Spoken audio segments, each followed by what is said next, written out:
ঠিঙত অব্যাহত ড্ৰাগছ বিৰোধী অভিযান। টুকটুকি নেৱাজ আলীৰ পুত্ৰ শফিকুল ইছলামৰ ঘৰত অভিযান চলাই দুজনক গ্ৰেপ্তাৰ কৰাৰ লগতে 20টা কণ্টেইনাৰ জব্দ কৰিবলৈ সক্ষম হয় আৰক্ষী। AS02AQ7241 নম্বৰৰ TVS বাইকো জব্দ কৰিবলৈ সক্ষম হয় আৰক্ষী। আৰক্ষীৰ জালত পৰাৰ পূৰ্বে শফিকুল ইছলাম পলাই সাৰিবলৈ সক্ষম হয় যদিও টুকটুকি গাঁৱৰ শফিকুল ইছলাম আৰু আহোম গাঁৱৰ ছাইফুল ইছলাম আটক হয়। কুখ্যাত ড্ৰাগছ সৰবৰাহীকাৰীটোৱে দীৰ্ঘদিন ধৰি টুকটুকি কটগুৰি অঞ্চলত ড্ৰাগছৰ ৰমৰমে বেহাই চলাই আহিছিল। বৰ্তমানেও অধিক তথ্যৰ বাবে আহোম গাঁও আৰক্ষীয়ে জেৰা অব্যাহত ৰাখিছে। মৈৰাবাৰীৰ পৰা ৰফিকুল ইছলামৰ ৰিপৰ্ট।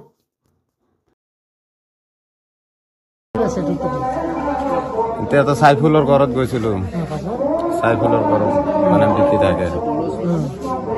আমি তো নাজানো, আমি ধান কাটাৰ পৰা আহিছো। মোৰ লগৰীয়া এটা আহিছে, লগৰীয়াক মানে গৈছিলো আনিব কাৰণে, তেতিয়া আনিবলৈ গৈ মই মানে ফাঁচি গৈছো। সিহঁতো বিক্ৰী থাকে, সিহঁতো কাৰ ঘৰত বিক্ৰী কৰে, কাৰ ঘৰ মানে ছাইফুলৰ ঘৰ আছে।